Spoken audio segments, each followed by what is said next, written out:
Hello everyone and welcome to the channel. I know many of you use these videos to fall asleep, so before you drift off, I thought it would be fun if you could leave a comment letting me know where you're listening from around the world.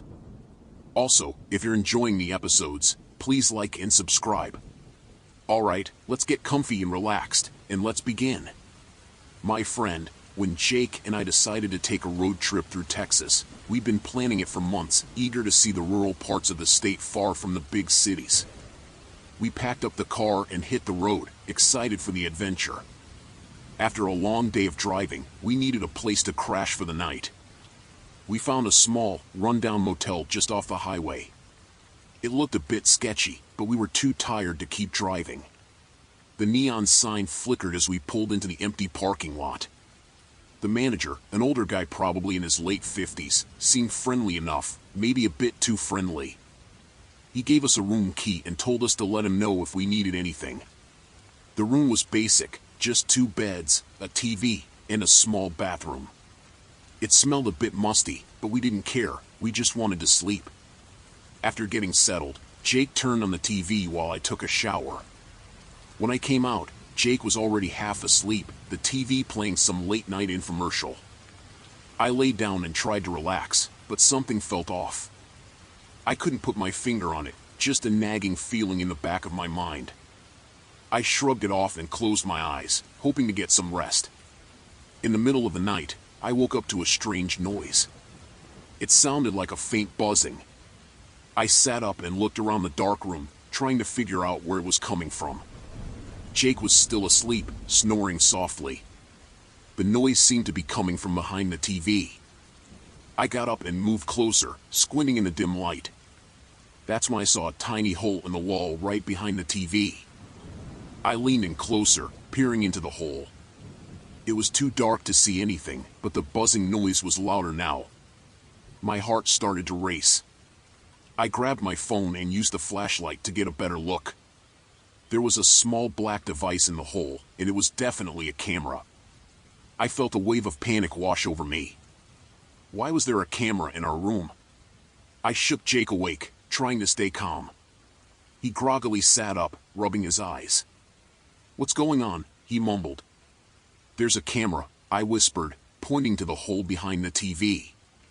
His eyes widened as he grabbed his phone and looked for himself. "What the hell?" he muttered, now fully awake. We started searching the room, looking for more cameras. It didn't take long to find them. There was one in the air vent, another in the bathroom mirror, and one more in the smoke detector. Someone had been watching us the whole time. Jake wanted to confront the manager right away, but I convinced him we needed to be careful. If this guy was shady enough to put cameras in our room, who knows what else he was capable of? We decided to gather our stuff and get out of there as quickly and quietly as possible. We packed up in record time, checking for any more hidden cameras as we went. My hands were shaking as I zipped up my bag. We crept out of the room, trying to stay as quiet as possible. The motel was eerily silent, not a single sound except for our footsteps. As we reached the car, I glanced back at the motel office. The manager was there, watching us through the window. His friendly demeanor was gone, replaced by a cold, calculating stare. He knew we had found the cameras. We jumped into the car and sped off, my heart pounding in my chest. We didn't stop driving until we were miles away from that place. When we finally pulled over at a gas station, Jake called the police. They told us to come to the nearest station to file our report. At the station, we told the officers everything. They seemed to take it seriously, assuring us they would investigate. We gave them the address of the motel and all the details we could remember. As we left the station, I felt a bit of relief, but the fear was still there, gnawing at me. Over the next few days, we tried to put the incident behind us, but it wasn't easy. Every time I closed my eyes, I saw those tiny hidden cameras and the manager's cold stare. I couldn't shake the feeling that we were still being watched. A week later, Jake called me with some news. He had done some digging online and found out that the motel manager had been arrested. The police had found a whole network of hidden cameras in the rooms, all connected to a live stream on the dark web. Dozens of people had been unknowingly filmed, their private moments broadcasted to who knows how many strangers. The news made me sick to my stomach. We had been lucky to get out of there unharmed, but the thought of what could have happened haunted me. I deleted my social media accounts and changed my phone number, paranoid that someone might still be watching. To this day, I can't stay in motels or hotels without thoroughly checking for cameras. I don't trust anyone who seems too friendly, and I always keep my guard up. I found myself driving along the winding coastal roads of Oregon, seeking a quiet retreat from the hustle and bustle of city life. The motel I stumbled upon seemed perfect, an unassuming building nestled between the towering pines and overlooking the rugged coastline. The owner, Mr. Johnson, greeted me warmly as I checked in, his smile friendly yet slightly unnerving. The room was quaint and cozy, adorned with nautical decor that matched the seaside charm. I unpacked my bags and settled in, enjoying the peaceful sound of waves crashing against the shore. Mr. Johnson was attentive, offering suggestions for local sites to explore and even bringing me a complimentary bottle of wine that evening. But as the days passed, I started noticing peculiarities. Mr. Johnson would linger a little too long during our conversations, asking personal questions that made me uneasy. He seemed overly interested in my plans and whereabouts, almost as if he was keeping track of my every move. One afternoon, while exploring the motel grounds, I stumbled upon a shed at the back of the property. It was locked, but through a gap in the boards, I caught a glimpse of what looked like a collection of photographs and small objects. Curiosity piqued, I made a mental note to investigate further. That night, unable to shake off my unease, I decided to take a closer look. I waited until Mr. Johnson retired to his living quarters and then quietly made my way to the shed. With a bit of effort, I managed to pry open the lock and step inside. What I found sent chills down my spine. The shed was filled with photographs, faces of guests I had seen around the motel, including mine. Each photograph was accompanied by a small item, a hairbrush, a piece of jewelry, even a worn-out shoe. It dawned on me that these were Mr. Johnson's trophies, mementos he had collected from his guests. Fear gripped me as I realized the extent of his obsession. I hastily snapped a few pictures with my phone as evidence, my hands trembling with disbelief. Just as I was about to leave, I heard footsteps approaching. Panic surged through me as I realized Mr. Johnson must have discovered my intrusion.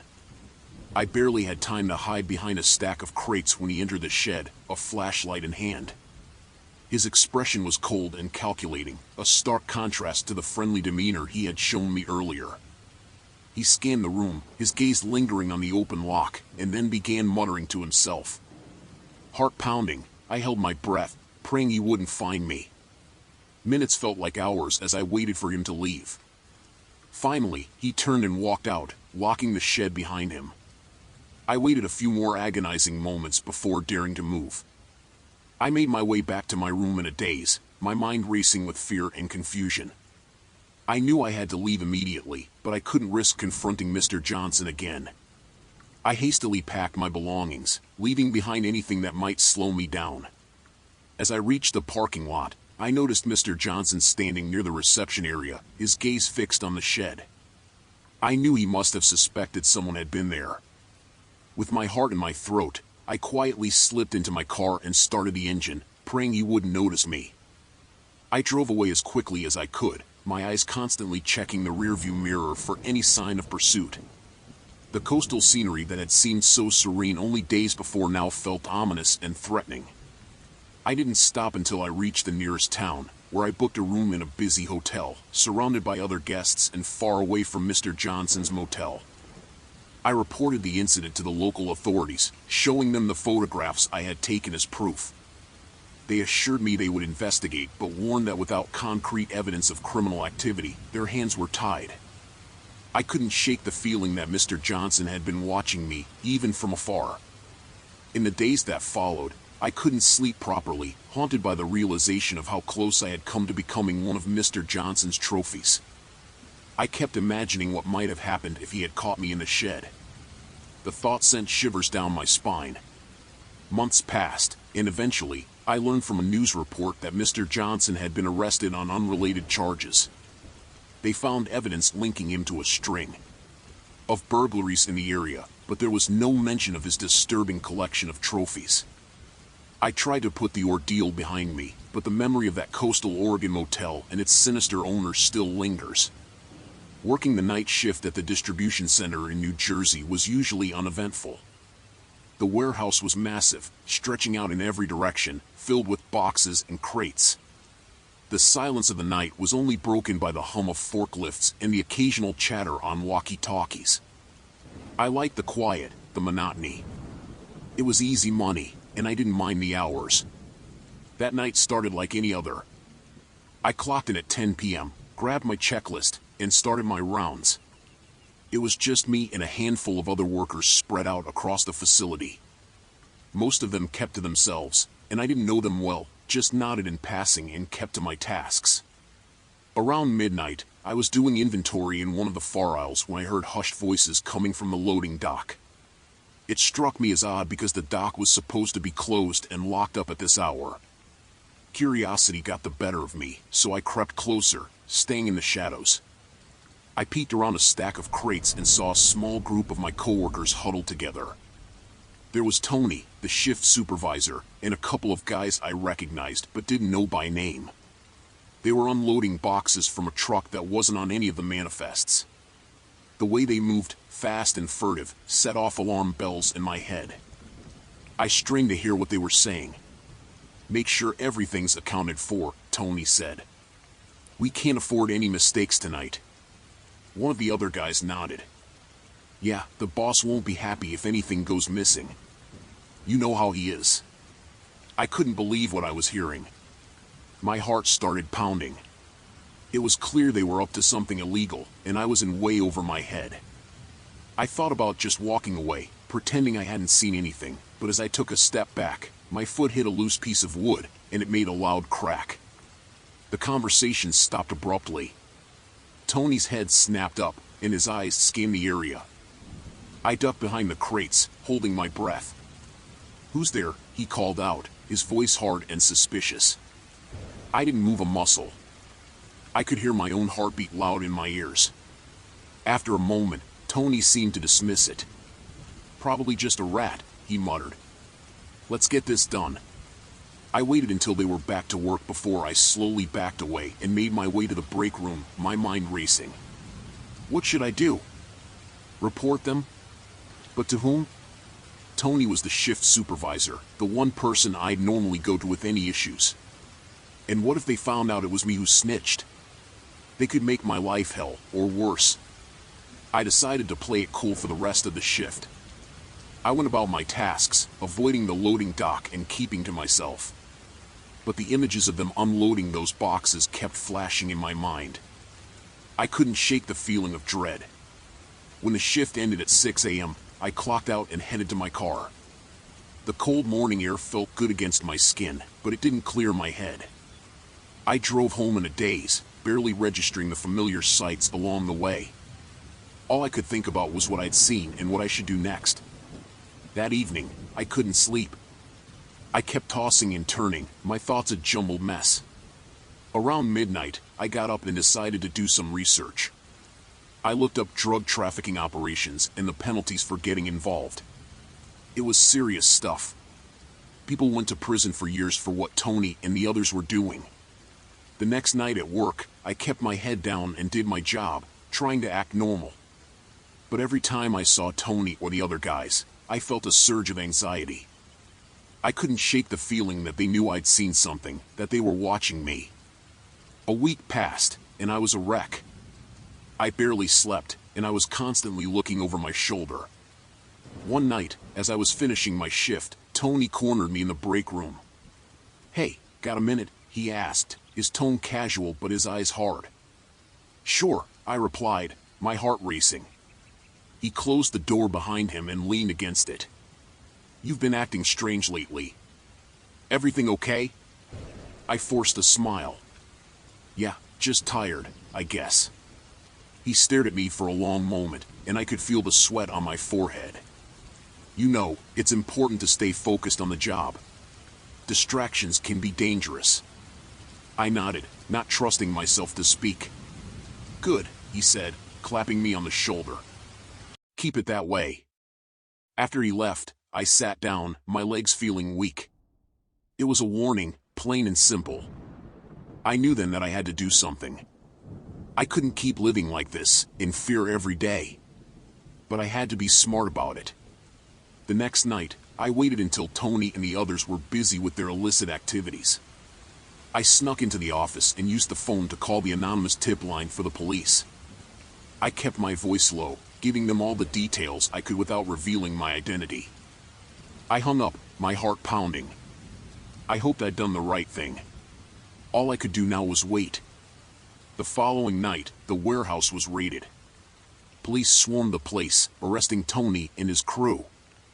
I stayed out of sight, my heart in my throat as they were led away in handcuffs. It was over. In the days that followed, I was questioned by the police. I played dumb, pretending I had no idea what was going on. They seemed to buy it, and eventually, things started to return to normal. But I couldn't shake the feeling of paranoia. Even though Tony and the others were gone, I kept looking over my shoulder, afraid that someone would come after me for what I'd done. It's been a few months now, and I've finally started to feel like I can breathe again.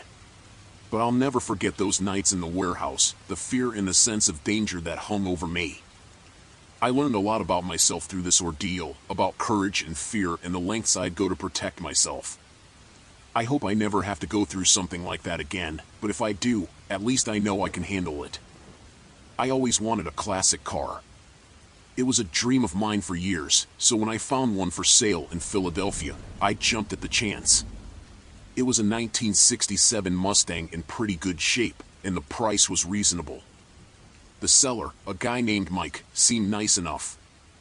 He was eager to sell and told me he needed the money quickly. I didn't ask too many questions. I met Mike at a rundown garage on the outskirts of town.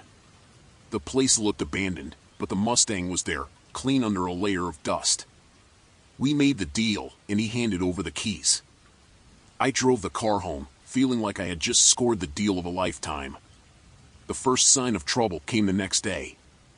I was at a red light when a black SUV pulled up beside me. The window rolled down, and a guy inside stared at me hard. I looked away, trying to ignore him, but I could feel his eyes burning into me. The light turned green, and I drove off quickly, but the SUV followed me for several blocks before finally turning away. That night, I heard noises outside my house. It sounded like someone was messing with the car.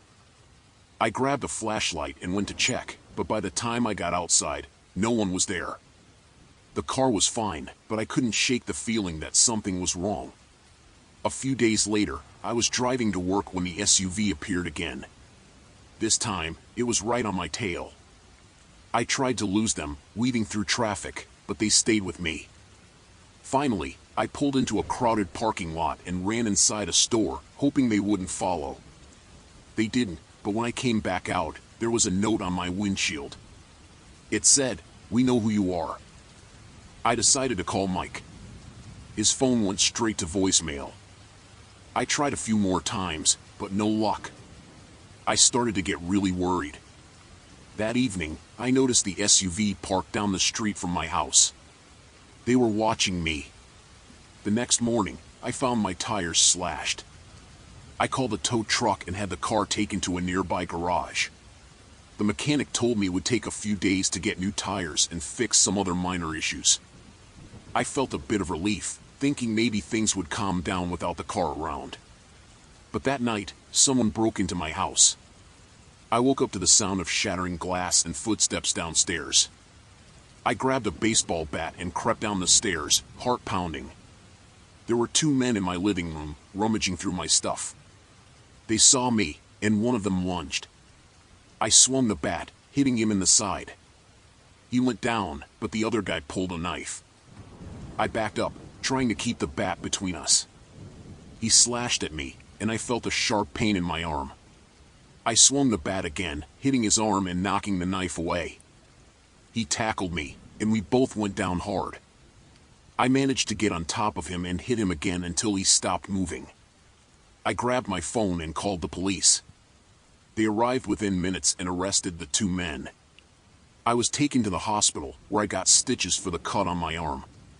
The police questioned me about the men, but I didn't know anything. They took my statement and promised to look into it. A few days later, I got a call from a detective.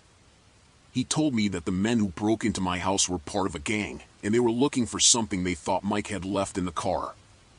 He wouldn't say what, but it sounded serious. The detective advised me to stay somewhere safe until they could sort things out. I stayed with a friend for a while, hoping the police would catch the rest of the gang.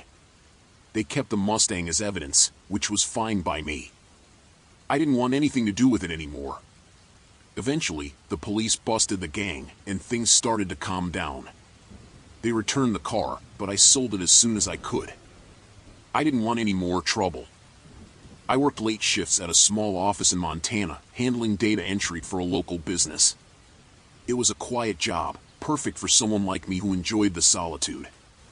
The office was in a secluded part of town, surrounded by empty lots and an old warehouse. It never bothered me, though. I liked the peace and quiet. One night around 10 p.m., the phone rang. It startled me because the office phone rarely rang, especially not at night. I picked it up, thinking it might be my boss checking in. "Hello," I said. There was silence for a moment, then a raspy voice said, "I see you're working late again, Sarah." My heart skipped a beat. How did they know my name? I tried to stay calm. "Who is this?" The line went dead. I shook it off, thinking it might be a prank, but it left me feeling uneasy. I decided to finish my work quickly and head home. The next night, the phone rang again at the same time. I hesitated but picked it up. "Hello?" The same voice. "Nice blue sweater, Sarah. It looks good on you." I looked down at my sweater, my heart racing. How could they see me? I ran to the window and peered outside, but saw nothing but darkness. I hung up the phone, my hands trembling. I tried to convince myself it was just a prank, but it felt too real. I called my friend Jenny and told her about the calls. She offered to stay on the phone with me while I finished my work. It helped a little, having her voice in my ear, but I was still jumpy. The calls kept coming, night after night. Each time, the voice knew more about me, my schedule, my clothes, even what I had for lunch. I reported it to the police, but they said there wasn't much they could do without more information. They advised me to keep a log of the calls and to be cautious. One night, I decided to try to catch the caller. I left the phone off the hook, hoping it would frustrate them. It did. Around 10:15, my cell phone rang. It was an unknown number. "You think you're clever, don't you?" the voice hissed. "You can't hide from me." I hung up and called the police again, but they still couldn't help much. They suggested I change my number and consider getting a security system for the office. My boss wasn't too keen on the extra expense, but he agreed after hearing my story. I installed cameras around the office and made sure all the doors and windows were locked. For a few days, things were quiet. I started to relax, thinking maybe the caller had given up. Then one night, I was reviewing some documents when the office phone rang. My heart sank. I checked the security feed but didn't see anything unusual. I picked up the phone, trying to sound braver than I felt. "Who is this? What do you want?" The voice laughed, a chilling sound that made my skin crawl. "I'm closer than you think, Sarah. Much closer." I hung up and checked the security feed again. Nothing. I decided to leave early. As I was packing up, I heard a noise from the back room, a faint creaking sound. My blood ran cold. I grabbed my things and ran out of the office, locking the door behind me. The next day, I showed the security footage to the police.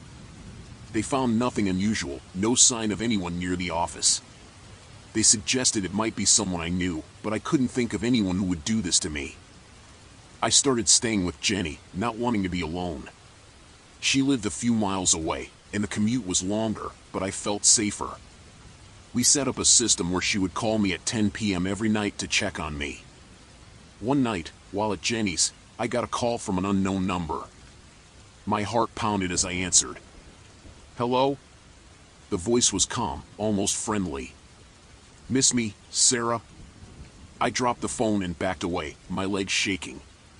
Jenny grabbed the phone and shouted into it, but the caller had already hung up. We called the police again, but there was little they could do. They suggested I take some time off work. My boss agreed, understanding my fear. I stayed with Jenny, trying to regain some sense of normalcy. A week later, I went back to work, feeling a little better with the security measures in place. But the calls started again, this time on my cell phone. The voice was more menacing, more demanding. It felt like a never-ending nightmare. One night, as I was leaving the office, I noticed a car parked down the street.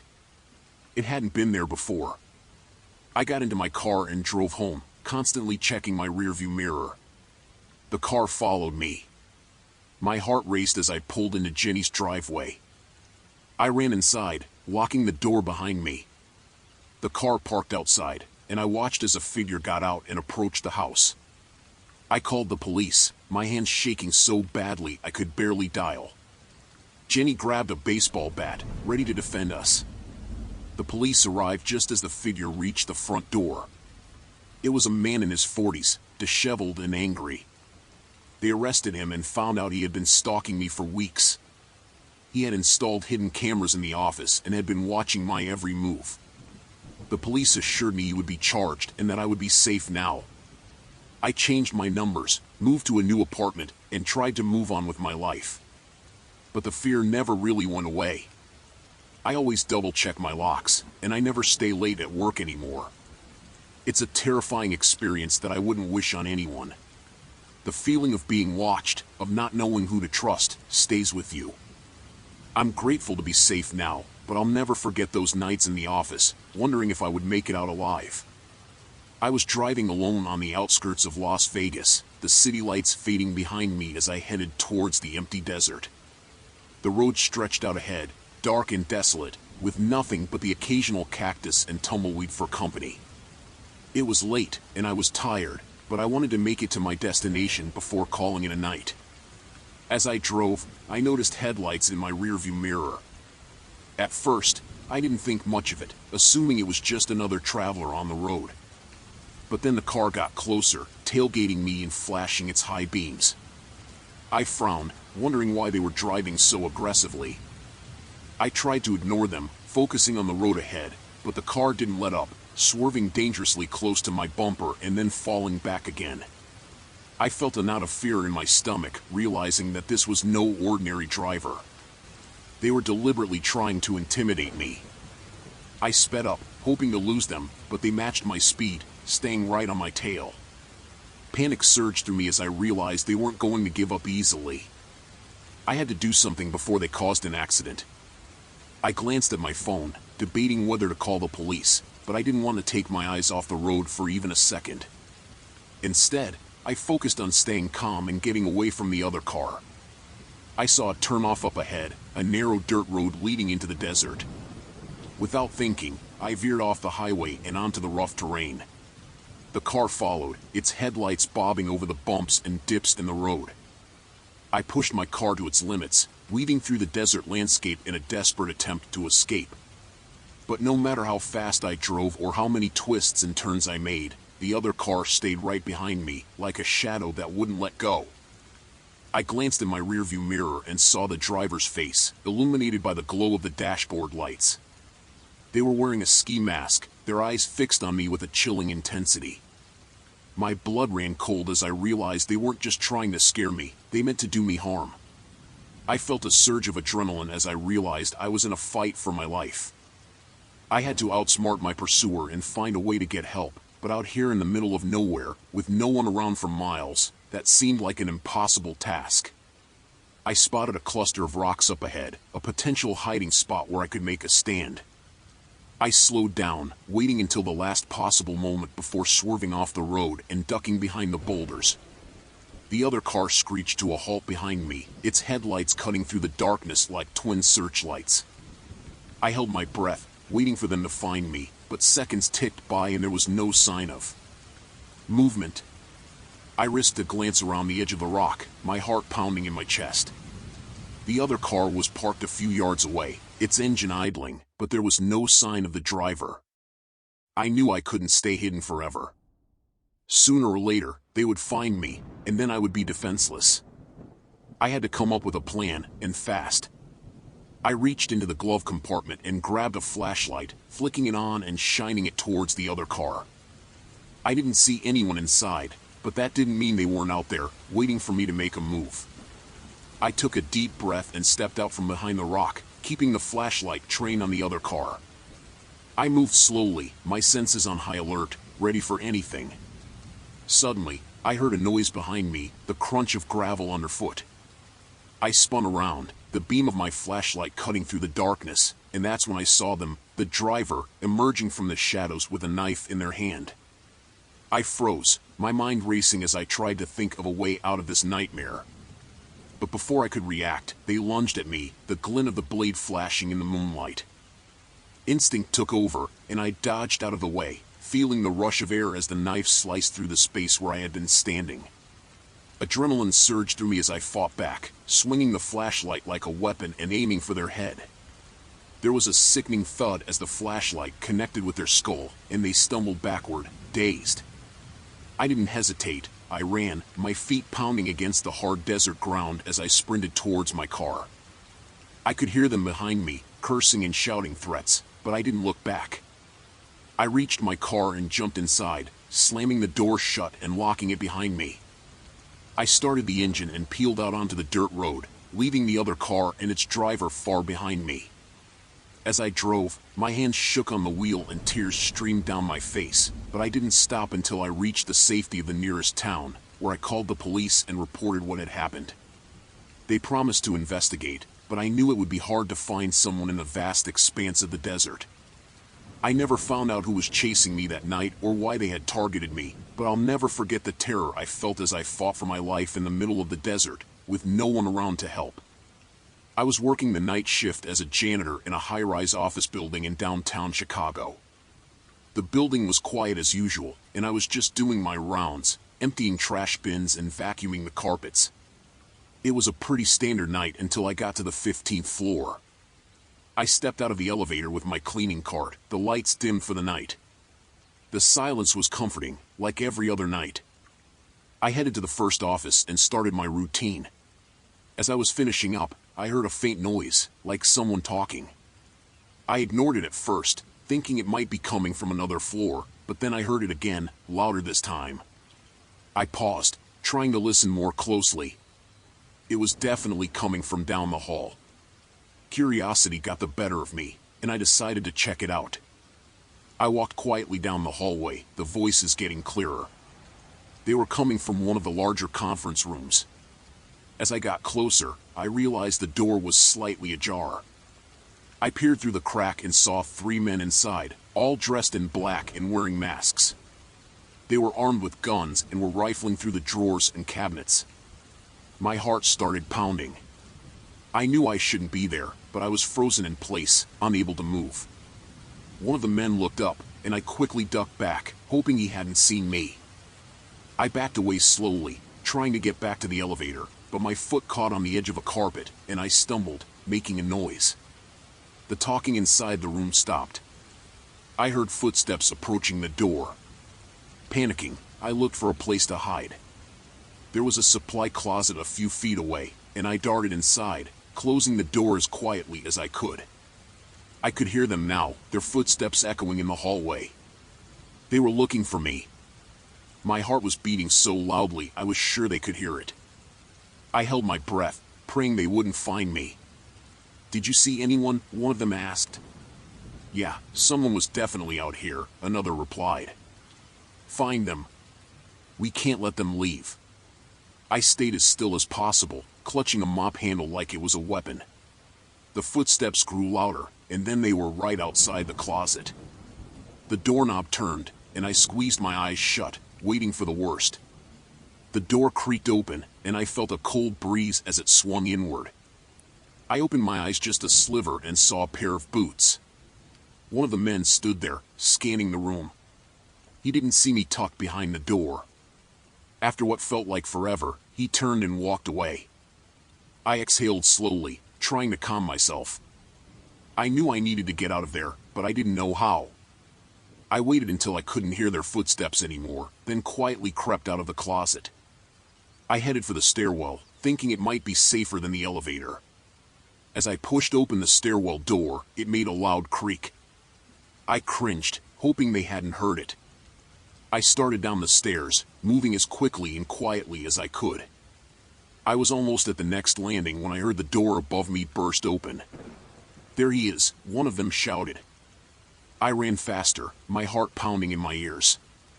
I could hear them behind me, their footsteps getting closer. I reached the 12th floor and shoved open the door, darting into the hallway. I needed a place to hide, but the offices were all locked. I kept running, looking for anything that might help. I turned a corner and found myself in another hallway, this one lined with cubicles. I ducked into one, trying to catch my breath. I could hear them in the stairwell, searching for me. I needed a plan, and fast. I spotted a phone on one of the desks and grabbed it, dialing 911 with shaking hands. The operator answered, and I whispered as quietly as I could, explaining what was happening. They told me to stay on the line and that help was on the way. I heard footsteps again, closer this time. I hung up and crouched lower, praying they wouldn't find me. One of the men walked past the cubicles, looking around. He was so close I could see the sweat on his forehead. He stopped, looking right at the cubicle I was hiding in. I held my breath, my heart pounding. He took a step closer, and I knew I was done for. But then a noise from the other end of the hallway caught his attention. He turned and walked away, heading towards the sound. I took the opportunity to move, crawling on my hands and knees to another cubicle further down. I needed to keep moving to stay ahead of them. I could hear sirens in the distance, getting closer. I just needed to hold out a little longer. I made it to the end of the hallway and found a small storage room. I slipped inside and closed the door, hoping it would buy me some time. The sirens were louder now, and I could see flashing lights outside the window. I heard the men shouting, panicking as they realized the police were arriving. I stayed hidden, listening as they ran down the hallway, trying to escape. The sound of their footsteps faded, and then it was quiet. I waited, afraid to move. Finally, I heard voices, but these were different. The police were here. I slowly opened the door and stepped out, hands raised. An officer saw me and rushed over, guiding me to safety. They searched the building and found the men trying to escape through a back exit. They were arrested, and I was taken outside, where I finally felt like I could breathe again. I sat on the curb, shaking, as the officers asked me questions. I told them everything, from the moment I saw the men to the chase through the stairwell. They reassured me that I was safe now, but I couldn't shake the fear. It was a night I'd never forget. What started as a normal shift turned into a nightmare. I was just a janitor trying to do my job and ended up in the middle of a robbery. I checked into the motel on a rainy afternoon. It was the only place for miles, a small building nestled among the trees on a quiet road in New England. I had been driving for hours and needed a place to rest. The woman at the front desk was polite but distant, giving me a key to a room at the far end of the hallway. The lobby was dimly lit and smelled faintly of mildew. My room was basic but clean. I dropped my bags, took a quick shower, and settled in. I planned to leave early the next morning, so I set my alarm and crawled into bed. The rain outside was soothing, and I started to drift off to sleep. In the middle of the night, I woke up to muffled voices. It was coming from the room next door. I couldn't make out what they were saying, but there was an urgency in their tone that made me uneasy. I tried to ignore it and go back to sleep, but the voices grew louder, and I could hear footsteps pacing back and forth. Curiosity got the better of me, and I got out of bed, pressing my ear to the wall. I could only catch fragments of the conversation, words like shipment, security, and timing. My heart started to race. It sounded like they were planning something big.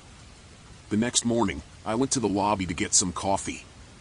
The same woman from yesterday was there, but now she was joined by a man who looked equally unfriendly. They both watched me closely as I poured my coffee. I tried to act normal, but I couldn't shake the feeling that something was off. As I walked back to my room, I noticed a few other guests in the hallway. They were all men, dressed in dark clothes, and they all seemed to be watching me. I quickly went back to my room and locked the door. I needed to figure out what was going on. I spent the day in my room, trying to gather my thoughts. Around midday, I heard a knock on my door. My heart skipped a beat. I cautiously opened it, and a guy I hadn't seen before was standing there. He asked if I needed anything, but his eyes were cold and calculating. I said no and quickly shut the door. By now, I was convinced that something illegal was happening. I needed to get out of there, but I didn't want to raise suspicion. I decided to wait until nightfall, hoping I could slip away unnoticed. As the evening approached, I packed my bags and waited for the right moment. Around midnight, the voices next door started up again. It was my chance. I quietly opened my door and peered down the hallway. It was empty. I made my way to the lobby, but as I reached the door, I heard footsteps behind me. I turned to see one of the men from the hallway approaching. Panic set in, and I bolted out the door, running to my car. I fumbled with my keys, finally getting the door open and jumped in. As I sped away, I glanced in the rearview mirror and saw the man standing in the doorway, watching me leave. My heart was pounding, but I kept driving, not daring to look back again. I drove for hours until I reached the next town. I found a diner and went inside, shaking and exhausted. I sat down and ordered a coffee, trying to calm my nerves. I overheard a conversation at the counter about a big heist that had been thwarted nearby. The pieces started to fall into place. The people at the motel were part of a crime syndicate, and I had stumbled into their midst. They had been planning a major heist, and I had been a potential witness. I realized how lucky I was to have gotten away unscathed. I eventually made it to my destination, but the experience left a lasting mark. I couldn't stop thinking about what might have happened if I had been caught. It made me more cautious, especially when traveling alone. Even now, I sometimes wake up in the middle of the night, hearing those voices in my head, and I remember the cold, calculating eyes of the man at my door. I took a job at a gas station in a deserted area of Nevada. It wasn't much, but it was work. The station was old, and the nearest town was miles away. I liked the quiet at first, the isolation, but that changed fast. It was a late shift, around midnight, when I first noticed him, a man, maybe in his 40s, with a scruffy beard and clothes that looked like they hadn't been washed in weeks. He came in for gas and stood by the counter for a long time, just staring at me. His eyes were dark, empty. "Need anything else?" I asked, trying to sound friendly. He shook his head and left without a word. I watched him drive off, a beat-up old truck disappearing into the night. Something about him unsettled me, but I shrugged it off. An hour later, I went outside to take a break.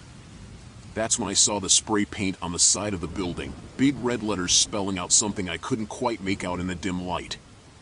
My heart sank. Vandalism was the last thing I needed. I went back inside, grabbed a flashlight, and took a closer look. It was a mess of symbols and words, none of it making any sense. I felt a chill. Who would do this, and why?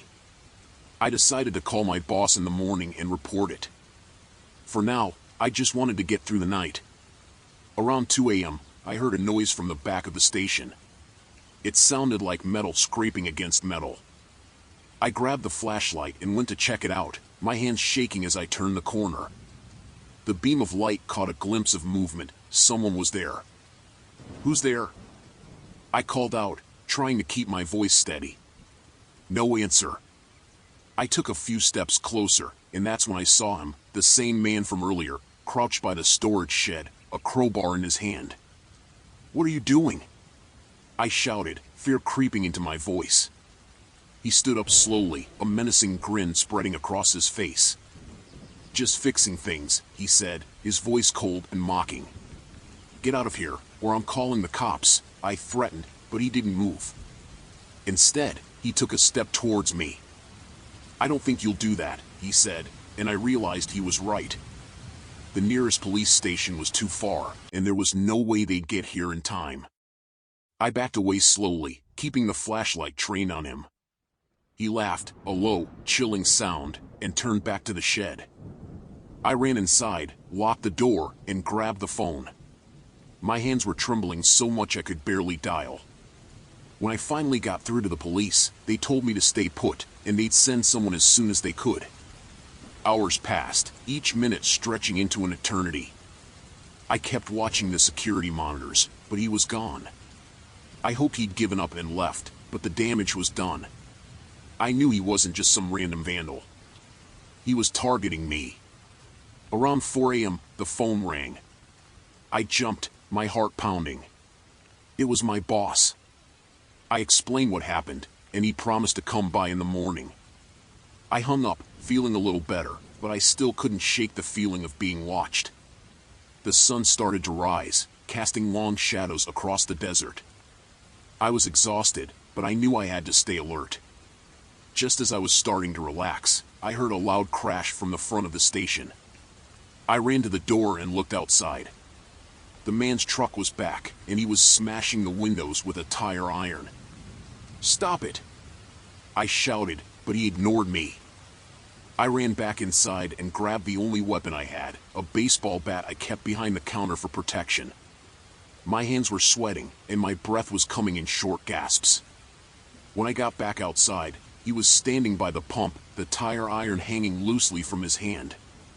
"You should have left when you had the chance," he said, his voice eerily calm. "I don't want any trouble," I said, trying to sound braver than I felt. "Just leave, and we can forget this ever happened." He shook his head slowly. "It's too late for that," he said and lunged at me. I swung the bat, but he was faster. He knocked it out of my hands and shoved me to the ground. Pain shot through my arm as I landed hard on the concrete.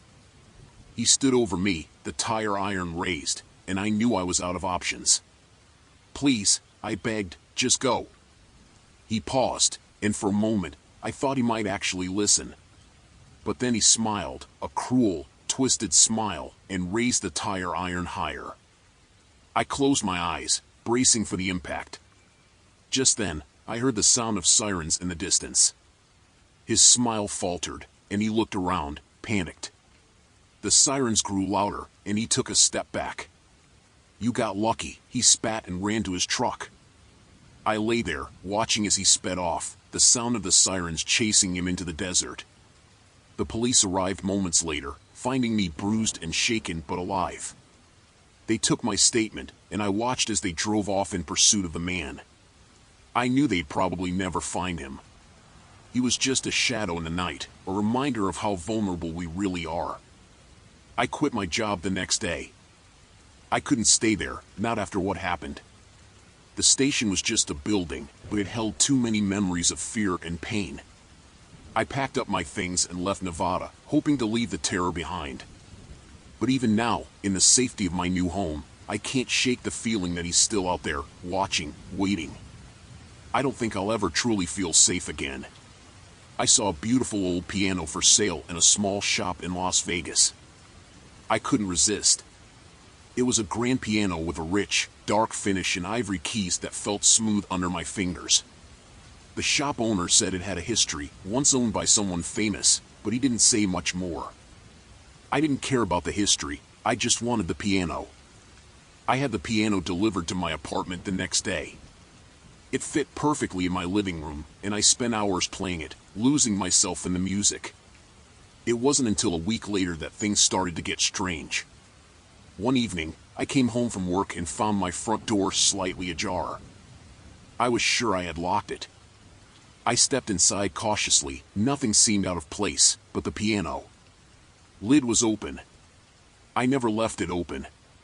I felt a chill but dismissed it, thinking I must have forgotten. That night, I woke up to the sound of someone playing the piano. The notes were soft, almost ghostly. I grabbed a flashlight and went to the living room, but no one was there.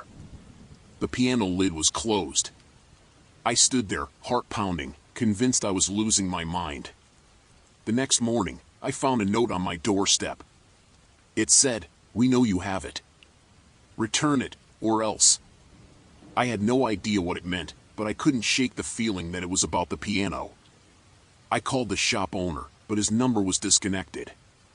I went to the shop, but it was closed, the windows boarded up. That evening, 2 men showed up at my door. They were dressed in dark suits and looked serious. One of them showed me a photo of the piano and asked if I had it. I lied and said no, but they didn't believe me. They pushed past me and searched my apartment. When they saw the piano, one of them smiled. "You have something that belongs to us," he said. "We need it back." I tried to explain that I bought it from the shop, but they didn't care. They insisted that the piano once belonged to a notorious mobster and that it had something valuable hidden inside. They demanded I let them take it, but I refused. It was my piano, and I wasn't going to give it up. The men left but made it clear they would be back. I was terrified. I couldn't sleep that night, jumping at every sound. The next day, I went to the police, but they said there wasn't much they could do without more information.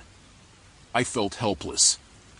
A few nights later, I woke up to find the men in my apartment again. This time, they weren't alone. They had brought tools and were determined to take the piano apart. I tried to stop them, but one of them grabbed me and held me back. They dismantled the piano piece by piece, but they didn't find anything. Frustrated, they turned their attention to me. They demanded to know where the hidden item was. I had no idea what they were talking about. They didn't believe me. One of them pulled out a knife, and I thought that was the end. Just then, there was a loud knock on the door. The men froze. The knocking grew louder, more urgent. They exchanged glances and then fled out the back door, leaving me shaken and alone. I ran to the door and opened it to find a neighbor, concerned about the noise. I was too scared to explain and just thanked him. I called the police again, but by the time they arrived, the men were long gone. The police took my statement and promised to keep an eye on my apartment. They suggested I stay somewhere else for a while, but I had nowhere else to go. I was too scared to stay, but I didn't want to leave my home. A few days later, I received another note. It said, "Last chance. Give it back, or you'll regret it." I decided I couldn't stay any longer. I packed a bag and left town, staying with a friend in another city. Working as a security guard in a luxury apartment complex in Miami was supposed to be an easy gig. I had been at it for about 6 months, and most of my shifts were uneventful. The place was upscale, and the residents mostly kept to themselves. I spent my nights making rounds, watching the cameras, and occasionally dealing with noise complaints or parking issues. One night, while I was doing my routine check, I noticed something odd on the security feed. One of the residents, a guy named Mr. Vargas, was bringing a lot of people into his apartment. At first, I thought maybe he was having a party, but it was a Tuesday night, and he kept doing it every other night. The people he brought in always seemed nervous, looking around like they were scared. I didn't think much of it until a week later when I was making my rounds on the 10th floor where Mr. Vargas lived. As I walked past his door, I heard muffled cries. It sounded like someone was pleading. I hesitated, my hand hovering over the door, but I didn't knock. I decided to check the cameras again instead. Back at the security office, I rewound the footage and watched closely. The people he brought in were always different, and they never left. My stomach tightened as I thought about what could be happening in that apartment. I didn't want to jump to conclusions, but something felt very wrong. I debated with myself for days. Should I report this? What if I was wrong? What if it was nothing and I lost my job over a misunderstanding? But the nagging feeling in my gut wouldn't go away. The next time I was on shift, I saw Mr. Vargas bring in a young woman. She looked terrified. That was the tipping point. I decided I had to do something. I called my supervisor and told him what I had seen. He dismissed it, saying it was probably just a misunderstanding. I felt frustrated and helpless. That night, I couldn't shake the feeling that I needed to do more. I decided to confront Mr. Vargas. I waited until he left his apartment and then knocked on the door. No one answered, but the door was slightly ajar. I pushed it open and stepped inside. The place was dark and smelled musty. I followed the sound of muffled voices to a back room. What I saw made my blood run cold. The room was filled with makeshift beds, and there were people, men, women, even a couple of teenagers, all looking scared and malnourished. They were chained to the walls. I backed out of the room. I left the apartment as quickly as I could and called the police from the security office, my hand shaking so badly I could barely hold the phone. I told them everything and waited for what felt like hours but was probably only minutes. When the police arrived, they raided the apartment and freed the people inside. Mr. Vargas was arrested, and the story made the local news. He was part of a human trafficking ring, using his apartment as a holding place before moving his victims elsewhere. The complex's management wasn't happy that I had entered the apartment without permission, but they couldn't fire me after what had happened. The residents were shaken, and the complex installed more security measures to prevent something like this from happening again. For weeks after, I couldn't sleep. Every time I closed my eyes, I saw the faces of those people. I kept thinking about what would have happened if I hadn't done anything. The fear and the guilt were overwhelming. Eventually, things settled down. I still work at the complex, but I'm more vigilant now. I check every camera feed twice, and I don't hesitate to report anything suspicious. It's a lesson I learned the hard way. Sometimes doing the right thing is terrifying, but the consequences of doing nothing are even worse. Looking back, I'm glad I followed my instincts, even though it was one of the scariest things I've ever done. The people we saved are getting the help they need, and Mr. Vargas is behind bars where he belongs. I was vacationing in Georgia, staying at a small motel just off the highway. It wasn't anything special, but it was clean and cheap. I arrived late in the afternoon, tired from the long drive. The place was almost empty, just a few cars in the lot. I checked in, got my key, and headed to my room. The room was simple, with a bed, a small TV, and a bathroom. I threw my bags on the bed and decided to take a walk to stretch my legs. The area around the motel was quiet, just a few trees and the distant hum of the highway. I felt a bit uneasy but brushed it off as just being tired. When I got back to my room, I noticed someone had checked into the room next door. The blinds were drawn, but I could hear muffled voices.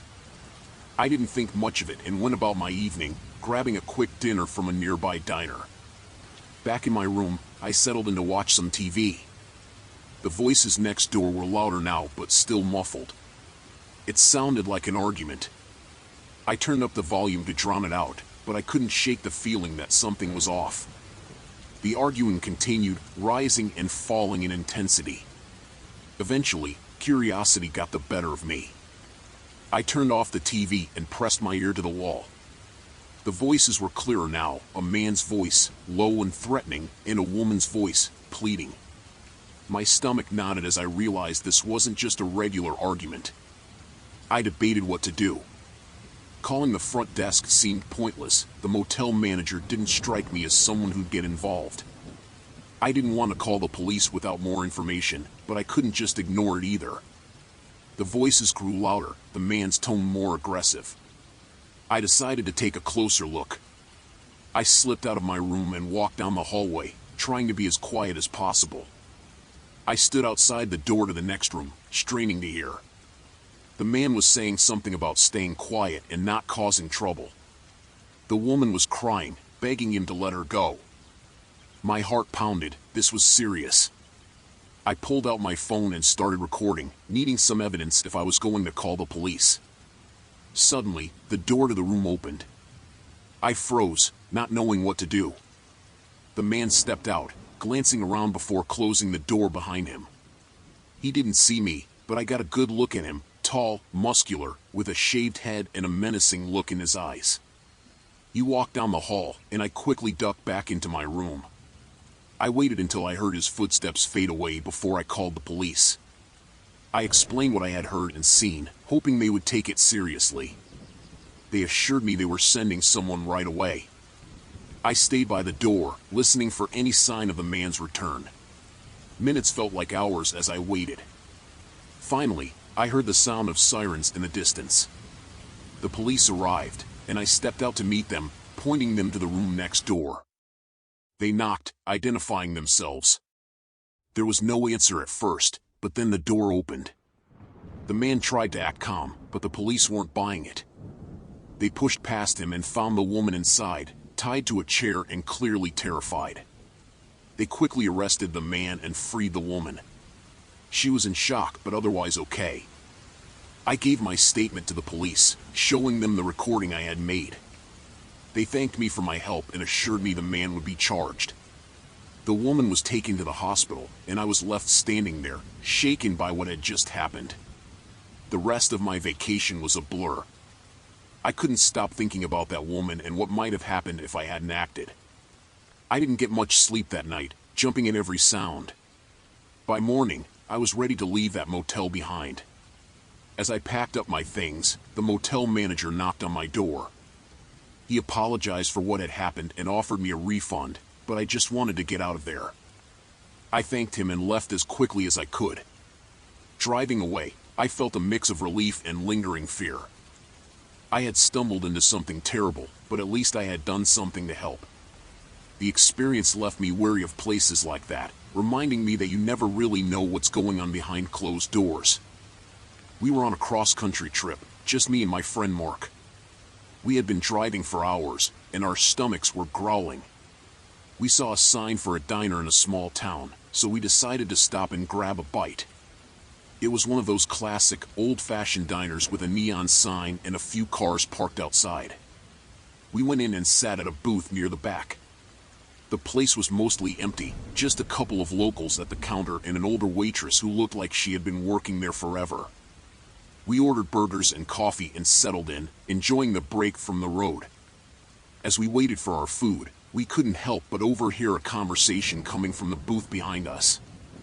At first, it was just a low murmur, but then it got louder. Two men were talking, and what they were saying sent a chill down my spine. "They won't find the bodies for weeks," one of them said. We made sure of that. Mark and I exchanged glances. We tried to keep our faces neutral, but I could see the worry in his eyes. The other man replied, "We need to be careful. If anyone saw us, we're done for." I felt a knot tighten in my stomach. We hadn't seen anyone when we came in, but now I was nervous. The waitress brought our food, and we tried to act normal, but I couldn't stop thinking about what we had heard. I glanced over my shoulder and caught a glimpse of the men. They looked rough, like they were used to trouble. We ate quickly, hardly tasting the food. I whispered to Mark, "We need to get out of here." He nodded, and we paid the bill and left a tip on the table. As we got up to leave, I noticed the men watching us. They had stopped talking and were now just staring.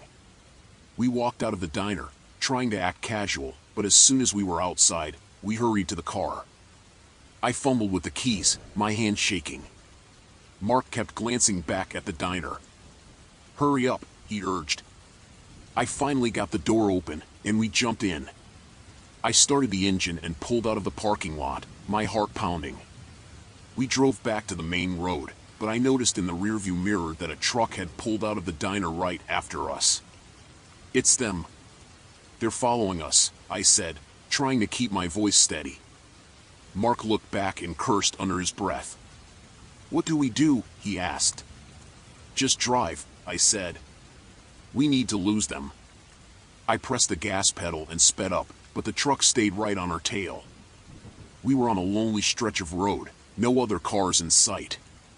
The sun was setting, and the shadows were getting longer. I tried to think of a plan, but my mind was racing. "We need to find somewhere to hide," Mark said. "We can't outrun them." I scanned the sides of the road, looking for anything that might help us. Up ahead, I saw a dirt road leading off into the woods. "Hold on," I said, and turned sharply onto the dirt road. The car bounced and jolted as we sped down the rough path, but the truck followed, its headlights bouncing in the rearview mirror. The road twisted and turned, and I tried to stay ahead, but they were getting closer. I saw a clearing up ahead and turned into it, slamming on the brakes. We jumped out of the car and ran into the woods. Branches slapped at my face and arms as we ran, but I didn't stop. I could hear the men shouting behind us, their footsteps crashing through the underbrush. My heart was pounding, and my breath was ragged. I had no idea where we were going, just that we had to keep moving. We stumbled into a small ravine and slid down the side, landing hard at the bottom. I could hear the men searching above us, their voices getting closer. Mark and I pressed ourselves against the dirt wall, trying to stay silent. "They went this way," one of the men shouted. I held my breath, praying they wouldn't find us. The seconds stretched into minutes, and I could hear my own heartbeat in my ears. Then the voices started to fade.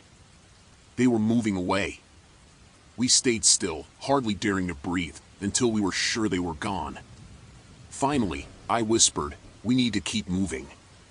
Mark nodded, and we climbed out of the ravine, careful to stay quiet. We made our way through the woods, putting as much distance between us and the men as we could. It was dark now, and the forest was eerily quiet. After what felt like hours, we stumbled onto another road. We had no idea where we were, but we followed it, hoping it would lead us to safety. Eventually, we saw headlights in the distance. A car was coming. We stepped out onto the road and waved it down. The car stopped, and a middle-aged couple rolled down the window. "Are you okay?" the woman asked, concern in her voice. "We need help," I said. "Please, just take us to the nearest town." They let us in, and we explained what had happened as they drove. They took us to the nearest police station, where we reported everything. The police took our statement and said they would investigate, but I didn't have much hope they would find the men. We were exhausted but grateful to be safe. The couple who had picked us up offered to drive us to a nearby motel, and we accepted.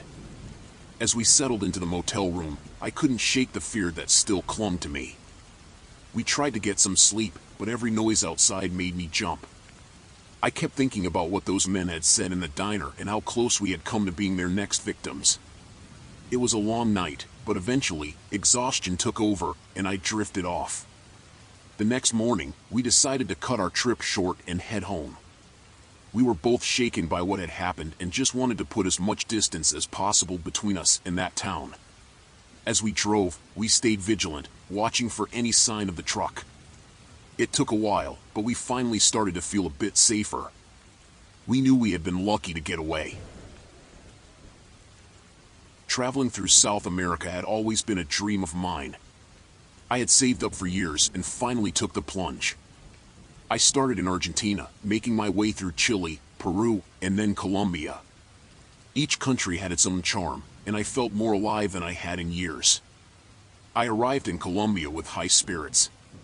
The people were friendly, the food was amazing, and the scenery was breathtaking. I spent a few days in Bogota before heading to Medellin. It was there that I met a group of locals. They seemed nice, always smiling and inviting me to join them for drinks and meals. We quickly became friends. One evening, they suggested a trip to a secluded part of the jungle. They said it was a hidden gem, a place tourists never see. They promised waterfalls, exotic wildlife, and an authentic experience. I was hesitant but also intrigued. I agreed to go.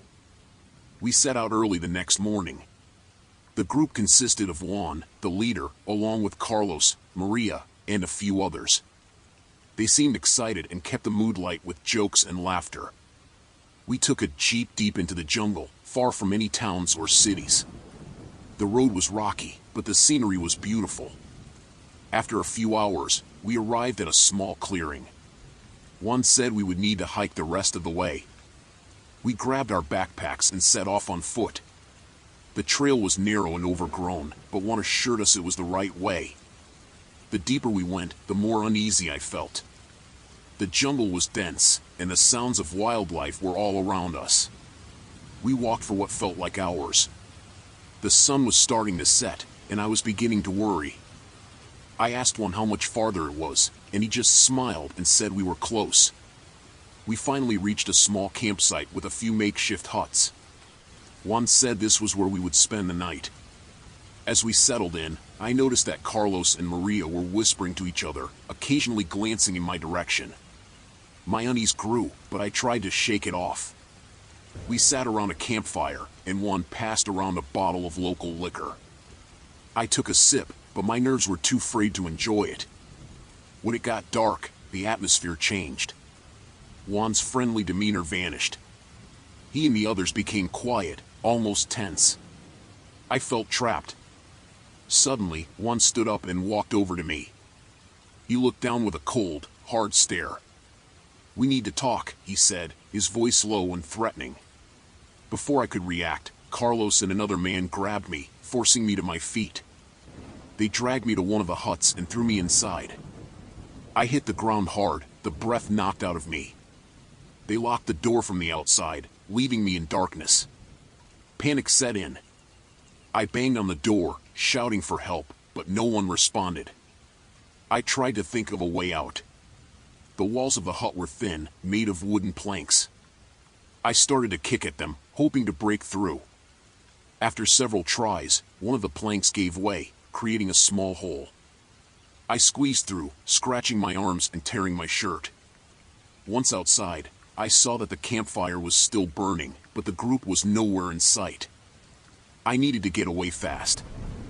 I remembered the trail we took in and decided to follow it back. I ran through the jungle, my heart pounding in my chest. The sounds of the night were deafening. I stumbled over roots and rocks, cutting my hands and knees. I heard voices behind me, shouting in Spanish. They were coming after me. I pushed myself harder, ignoring the pain and fear. I had to find the jeep and get out of there. The jungle seemed endless, but I kept going. Finally, I saw the clearing ahead. The jeep was still there, parked where we left it. I reached the jeep and yanked the door open. The keys were still in the ignition. I jumped in and started the engine, praying it would start. The jeep roared to life, and I floored the gas pedal, speeding down the dirt road. In the rearview mirror, I saw Juan and the others burst from the trees, shouting and waving their arms. They were too late. I drove as fast as I could, not daring to slow down until I was far away. When I finally reached a town, I went straight to the police. They took my statement and sent officers to the jungle, but I never found out what happened to Juan and his group. I left Colombia the next day, shaken but relieved to be alive. The experience haunts me to this day. I had trusted those people, thinking they were friends. It was a harsh lesson about trust and the dangers that can lurk behind friendly faces. I took a job at a plant in Ohio, working the night shift. It was isolated, surrounded by fields and far from any town. The plant itself was old, a maze of machinery and dimly lit corridors. Most nights were quiet, just the hum of the machines and the occasional sound of my own footsteps echoing through the halls. One night, though, things changed. It started with whispers among my coworkers during breaks.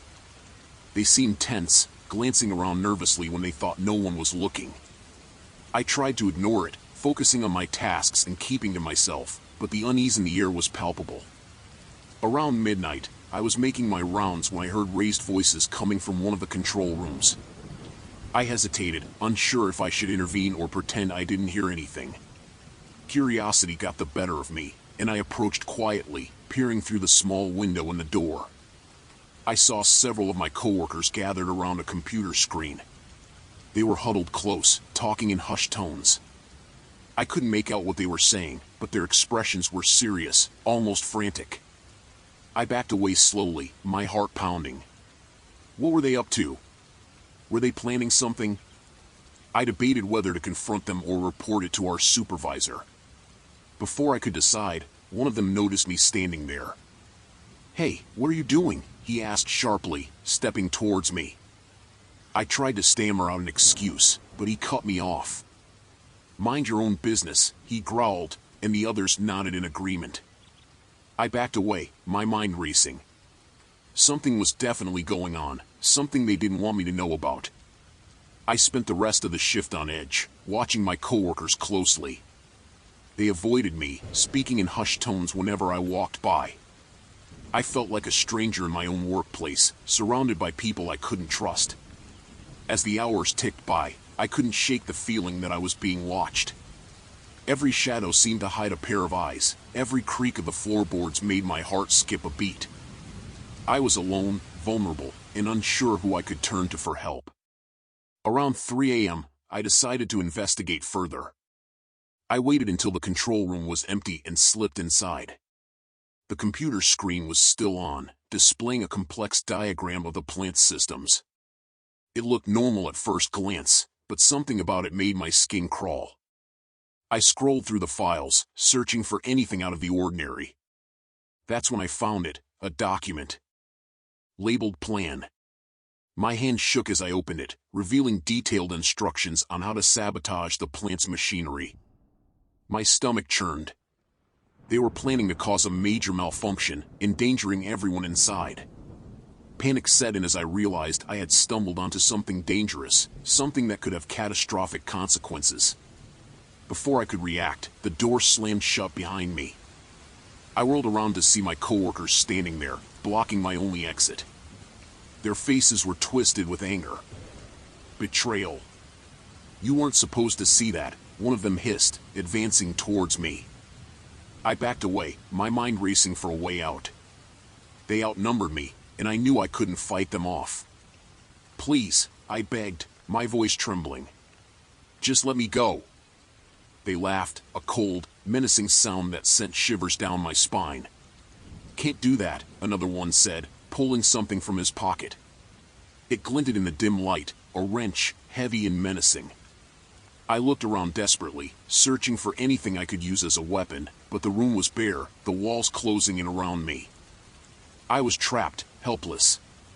"Listen," I said, trying to keep my voice steady. "We can talk about this. There's no need for violence." But they ignored me, closing in with grim determination. I backed into a corner, my heart pounding in my chest. This wasn't how it was supposed to end. Just as they were about to strike, the door burst open behind them. Light flooded the room, silhouetting a figure in the doorway, our supervisor, accompanied by security guards. They had come to investigate after hearing rumors of a disturbance. The intruders froze, caught off guard. In the chaos that followed, the guards subdued them one by one. I sank to the floor, shaking with relief and disbelief. I was safe, but the horror of what had almost happened lingered. The police arrived soon after, taking statements and gathering evidence. My coworkers were arrested, their plan thwarted before it could be carried out. I watched as they were led away in handcuffs, their faces filled with rage and defeat. I quit my job the next day. I couldn't go back, couldn't face the memories of that night. The plant was shut down temporarily for investigation, and I heard rumors that it might close for good. It didn't matter to me. All I wanted was to put it behind me, to forget the terror and move on with my life. But the nightmares persisted, haunting me in the quiet moments before sleep. I couldn't shake the feeling of being hunted, of staring into the face of evil and barely escaping with my life. It changed me, left me with scars that would never fully heal. Now, I work a different job in a different city. I try to focus on the present, on rebuilding what was lost. But sometimes, late at night, when the world is quiet and my thoughts drift back to that dark room, I wonder if they'll ever come back for me, if the horror will ever truly be over. I was on a long road trip through the Midwest, trying to get to a friend's wedding. The drive was taking longer than I expected, so I decided to stop for the night at a small, isolated motel I found just off the highway. It looked run down, but I was too tired to care. I checked in with a guy at the front desk who barely looked at me. He handed me a key and told me my room was around the back. The room was what you'd expect for the price. It was old, smelled a bit musty, and the bed creaked when I sat on it. I set my bag down, took a quick shower, and then collapsed onto the bed. I was exhausted, so I fell asleep almost immediately. Sometime in the middle of the night, I thought I heard something outside my door. It sounded like someone was trying to open it. I got up and looked through the peephole, but I couldn't see anything. I figured it was just my imagination or maybe the wind. I went back to bed, but I couldn't shake the uneasy feeling. When I woke up the next morning, I felt groggy. I got dressed and went outside to get to my car, but it wasn't where I had parked it. Panic set in. I ran around the lot, thinking maybe I had parked it somewhere else, but it was gone. I went back to my room, and that's when I noticed my bag was missing too. My wallet, my phone, everything was in there. I went to the front desk to report the theft. The same guy was there, but he acted like he didn't remember me checking in. He said he didn't see anything and that it was probably my fault for not locking my car. I knew I had locked it, though. The more I talked to him, the more hostile he became. He said there was nothing he could do and told me to leave. Without my car and my belongings, I was stranded. I went back to my room, trying to figure out what to do next. There was no one else around. It felt like I was the only guest at the motel.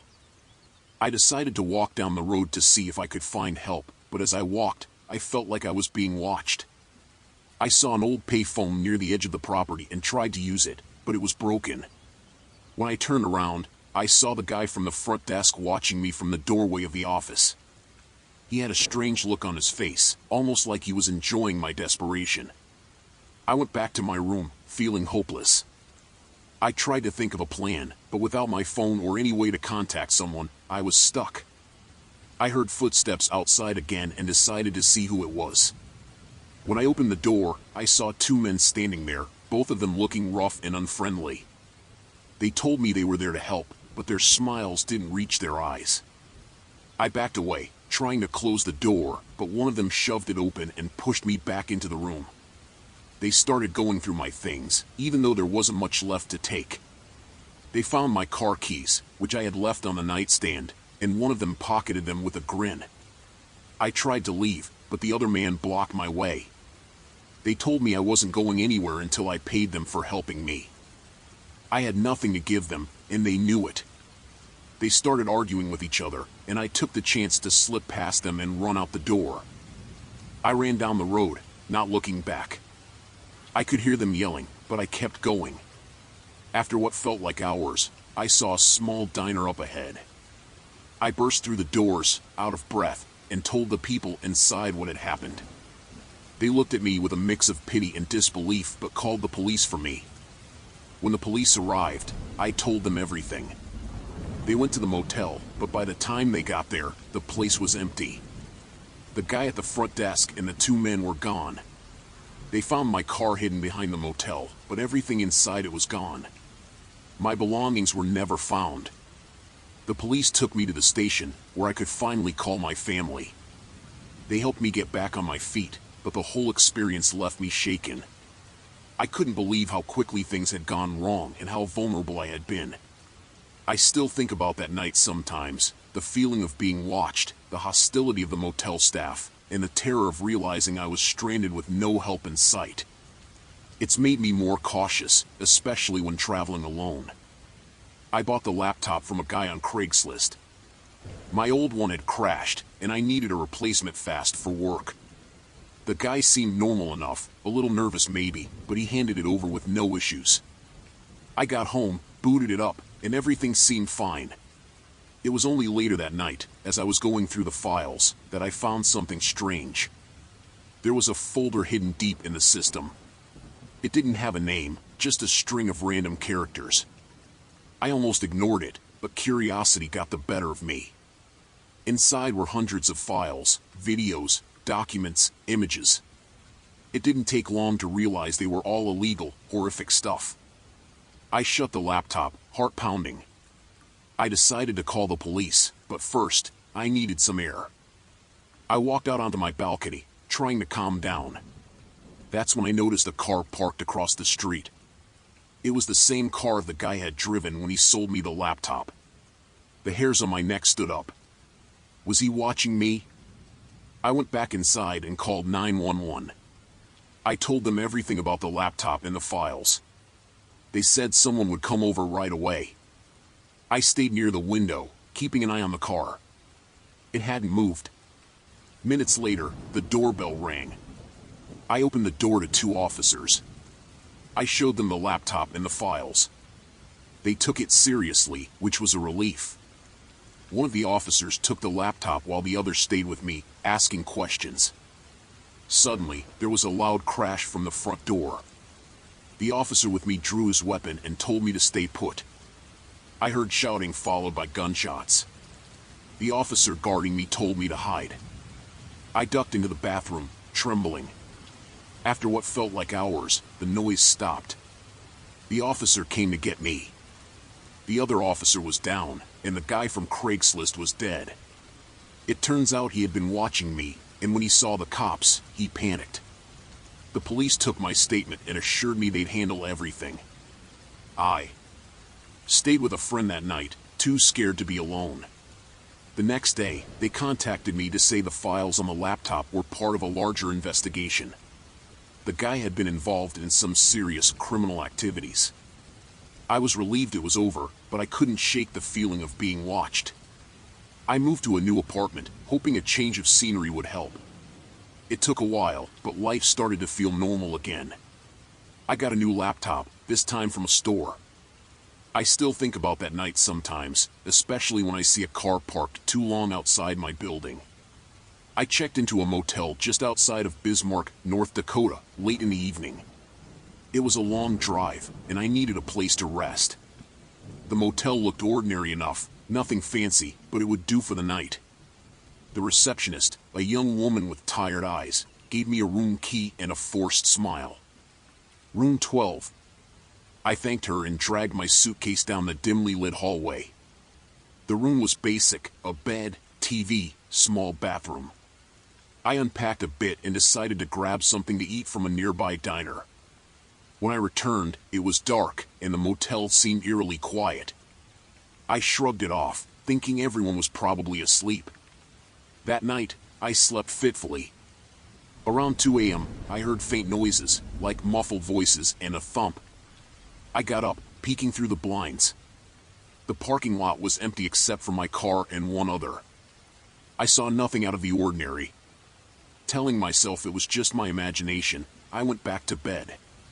The next morning, I noticed the room next to mine, room 11, had its door open.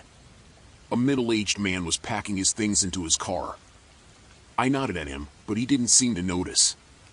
At breakfast, I overheard the receptionist talking to a cleaning lady. "Another one gone," she whispered. The cleaning lady just nodded, looking unconcerned. I felt a chill but brushed it off. People checked out all the time, right? That night, I was more aware of the noises. Around the same time, 2 a.m., I heard the same muffled sounds. I debated whether to investigate but decided against it. I had an early start the next day and didn't want to get involved in someone else's business. The following morning, I noticed the door to room 10 was wide open. The guests who had been there the day before, a young couple, were gone. No luggage, no trace of them. The cleaning lady was already there, stripping the bed. Curiosity got the better of me, and I asked her, "Did the couple leave already?" She glanced at me, then quickly looked away. "Yes, early this morning," she mumbled. I went about my day, but a feeling of unease grew inside me. That evening, I decided to stay up and see what was going on. I kept my lights off and the blinds slightly open while watching the parking lot. Around midnight, a car pulled in. A man stepped out and checked into room 9. He looked normal, like any other traveler. At 2 a.m., the noises started again. This time, I was ready. I slipped out of my room and crept down the hallway. As I approached room 9, the noises grew louder. It sounded like a struggle. I hesitated, then knocked lightly. The noises stopped abruptly. I pressed my ear to the door but heard nothing. I hurried back to my room, heart pounding. The next morning, room 9 was open. The man was gone, just like the others. I couldn't ignore it anymore. Something was wrong here. I went to the receptionist and asked directly, "What's going on here? People are disappearing every night." She looked at me, her face pale. "You need to leave," she said in a low voice. "Get out of here while you can." "What? Why?" I demanded, but she turned away, refusing to say more. I packed my things quickly, my mind racing. As I loaded my car, I saw a group of men standing near the office, watching me. One of them, a tall man with a scar across his cheek, nodded in my direction. I got in my car and drove off, my hands shaking as I sped away from the motel. I couldn't shake the feeling that I was being watched. I stopped at a gas station a few miles down the road and called the police, telling them everything. They took my report but seemed skeptical. A few days later, I checked the news, but there was no mention of the motel or missing guests. It was like nothing had happened. I couldn't believe it. How could something so sinister be swept under the rug? The experience haunted me. I avoided motels after that, preferring to stay in well-known hotels. I still think about the people who vanished and wonder if the police ever looked into it. Sometimes I wake up at 2 a.m., heart pounding, half expecting to hear those muffled noises again. I was working security at a stadium in California, a job I took to make ends meet. It was a typical night shift, quiet and uneventful until I noticed a group of men lurking around the parking lot. They looked out of place, dressed in dark clothing and eyeing the expensive cars parked outside the VIP entrance. At first, I thought they were just lost or looking for a shortcut, but as I watched from a distance, their behavior became suspicious. They moved with purpose, scanning the rows of vehicles as if they were searching for something specific. I radioed my partner, Jim, to keep an eye on them while I continued my rounds inside the stadium. Something didn't sit right with me, a cold feeling that told me trouble was brewing. An hour later, I received a frantic call from Jim. He whispered urgently over the radio, telling me that the men were armed and had started breaking into the cars. Panic surged through me as I realized the gravity of the situation. I hurried back to the parking lot, keeping to the shadows to avoid being spotted. The men were indeed armed, wielding crowbars and flashlights as they smashed windows and rummaged through glove compartments. I had to think fast. Calling the police was risky, they might not arrive in time. I needed to confront the gang without putting myself in danger. My heart raced as I weighed my options. I spotted a security golf cart nearby and decided to use it as a distraction. I started the engine and drove it towards the gang, shouting at them to freeze. They turned towards me, startled, but didn't back down. One of them raised his crowbar threateningly. I swerved the cart at the last moment, narrowly missing them and causing them to scatter. It bought me enough time to call 911 discreetly, relaying the situation and our location. The gang regrouped quickly, realizing I was alone and unarmed. They started closing in, shouting threats and obscenities. I backed away slowly, trying to maintain a calm facade despite the fear tightening my chest. One of them lunged at me, swinging his crowbar wildly. I ducked and dodged, narrowly avoiding a blow to the head. Adrenaline surged through me as I realized just how close I was to getting seriously hurt. I managed to keep them at bay for a few more minutes until I heard sirens approaching in the distance. The gang heard it too, and their faces twisted with anger and frustration. They knew their time was up. In a desperate move, they grabbed some nearby car keys and tried to make a run for it. I sprinted after them, yelling for them to stop. They managed to hotwire one of the luxury cars and peeled out of the parking lot, narrowly missing me as they sped away. I collapsed to my knees, shaking with relief and exhaustion. The police arrived moments later, sirens blaring and lights flashing.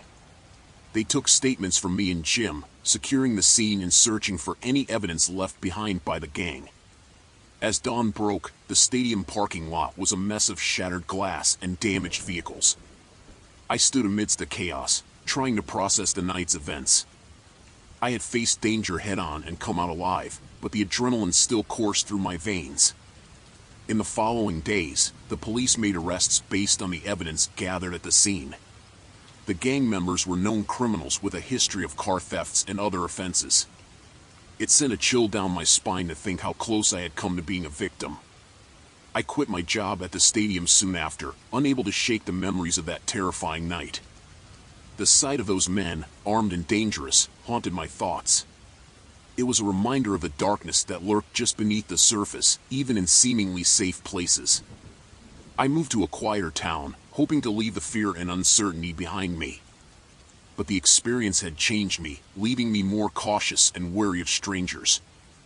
I no longer took safety for granted, always vigilant of my surroundings. The incident at the stadium taught me a valuable lesson about trust and the importance of staying alert. It was a night I would never forget, etched into my memory as a reminder of the fragility of life and the dangers that could lurk around any corner. I was out camping in a national park, surrounded by towering trees and the sounds of nature. It was peaceful, just the way I liked it. But one night, things took a turn for the worse. I was sitting by the campfire, roasting marshmallows and enjoying the quiet, when I heard footsteps approaching. I looked up to see a man wearing a ranger uniform coming towards me. He seemed friendly enough, but there was something about him that made me uneasy. He introduced himself as Ranger Mark and asked if he could join me by the fire. I hesitated for a moment, but then I figured it couldn't hurt to have some company, so I nodded and gestured for him to sit down. We chatted for a while, and I started to relax in his presence, but then he started asking me strange questions, like where I was from and if I was camping alone. I tried to brush it off, but his questions were making me increasingly uncomfortable. Eventually, I decided to call it a night and head back to my tent. But as I got up to leave, Ranger Mark grabbed my arm and pulled me back. "Where do you think you're going?" he asked, his voice cold and menacing. I tried to pull away, but his grip was too tight. I could feel my heart racing as I realized that something was seriously wrong. "Let go of me!" I shouted, panic rising in my chest. But Ranger Mark just laughed and dragged me towards his truck. I struggled and fought as hard as I could, but he was too strong. He threw me into the back of the truck and slammed the door shut behind me. I was trapped, with no way out and no idea what he was planning to do to me. I screamed for help, but we were deep in the woods, far from anyone who could hear me. I was completely at his mercy, and I didn't know if I would ever make it out alive. But then, just when I thought all hope was lost, I heard the sound of another car approaching. Ranger Mark cursed under his breath and quickly drove off into the night, leaving me behind in the darkness. I waited until I was sure he was gone, and then I crawled out of the truck and ran as fast as I could back to my campsite. I packed up my things in record time and didn't stop running until I reached the nearest ranger station. I told them everything that had happened, and they immediately launched an investigation. They found Ranger Mark's truck abandoned in the woods, but there was no sign of him anywhere. I was shaken to my core by the encounter, but I was alive, and that was all that mattered. I vowed never to go camping alone again, and I made sure to tell everyone I knew about what had happened to me. To this day, I still shudder at the memory of that night in the national park, and I can't help but wonder what might have happened if I hadn't managed to escape. But one thing's for sure, I'll never forget the terror of being stalked by someone I thought I could trust. I had always wanted to hike the Swiss Alps. It was a dream of mine, so when I finally saved enough money, I took a solo trip. I had read so much about the trails and the stunning views, I couldn't wait to experience it all firsthand. The first few days were everything I hoped for.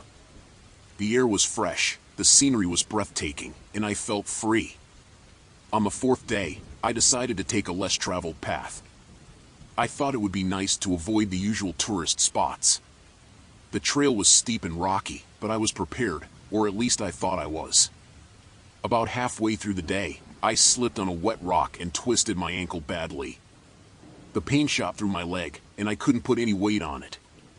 I was alone, miles away from the nearest village, with no cell signal. I tried to keep calm. I knew I had to find help or shelter for the night. Hobbling along, using a stick for support, I stumbled upon a small cabin. Relief washed over me.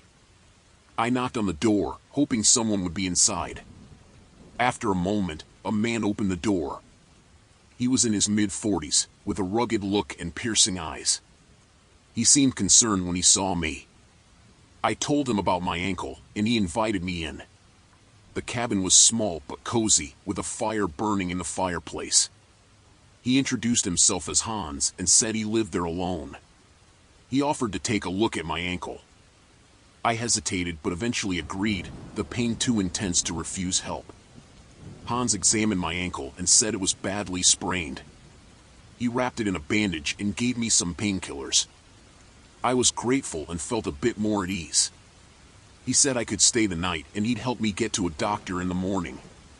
Exhausted and in pain, I accepted his offer. That night, I slept in a small room at the back of the cabin. I woke up several times, my ankle throbbing, but also feeling a strange unease. Something about Hans didn't sit right with me. Maybe it was his intense gaze or the way he watched me a little too closely. I tried to brush it off, thinking it was just my paranoia from being in a strange place. In the morning, Hans brought me breakfast and asked how I was feeling. I thanked him and said I was ready to leave as soon as possible, but he seemed to avoid the subject, talking instead about the weather and the mountains. My unease grew, but I was stuck. I couldn't walk far on my own, and I had no way to call for help. As the day went on, Hans's demeanor changed. He became more controlling, not letting me out of his sight. I asked again about getting to a doctor, and he got angry, saying it wasn't safe to travel yet. Panic started to set in. I realized I was trapped in the cabin with a man I knew nothing about, and I had no way to escape. The next night, I pretended to sleep, hoping to find a chance to sneak out, but Hans never went to bed. He stayed up, watching me from the living room. I could see the outline of his figure against the dim light of the fire. Every time I moved, his head turned towards me. I felt a cold fear creeping over me. In the morning, I decided to confront him. I told him I needed to leave, that I couldn't stay any longer. His response was chilling. He said I wasn't going anywhere until he decided it was safe. His eyes had a wild look, and I knew I had to find a way out fast. I waited until he went to the outhouse behind the cabin. I limped to the door, my heart pounding, and tried to open it quietly. It was locked. Hans must have locked it from the outside. Desperation set in.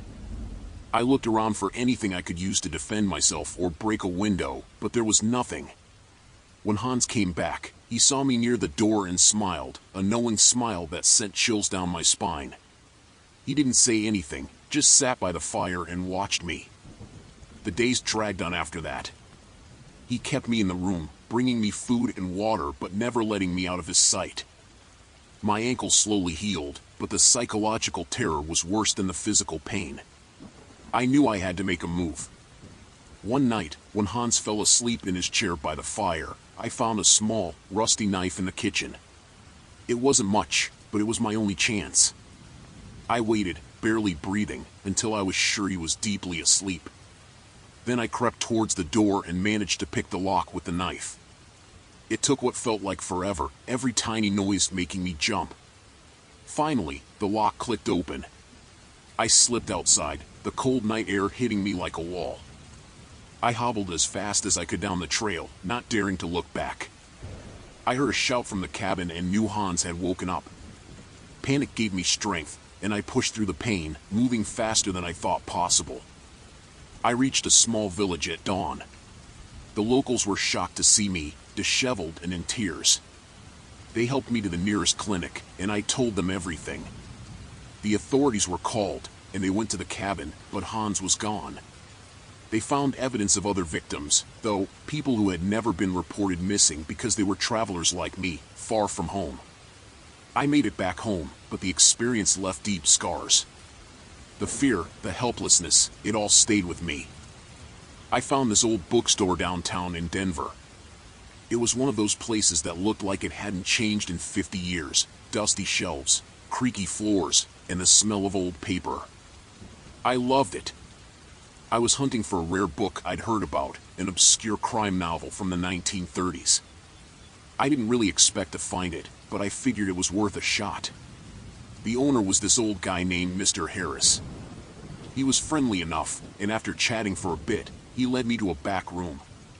It was darker back there, with stacks of books that looked like they hadn't been touched in ages.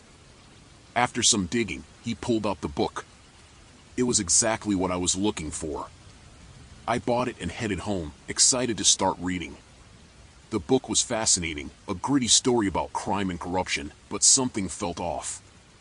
As I flipped through the pages, I noticed some strange markings. They were small, almost hidden in the margins. At first, I thought they were just random scribbles, but the more I looked, the more I realized they formed a pattern. I spent hours studying the markings.